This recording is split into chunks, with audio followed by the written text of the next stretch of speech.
যাদের হাতে ছাত্রদের রক্ত,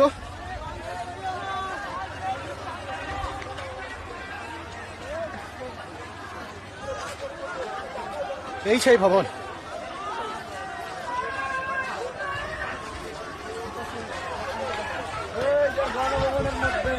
শত শত মানুষের রক্তের বিনিময়ে আমরা একটা ঘরে ঢুকতেছি।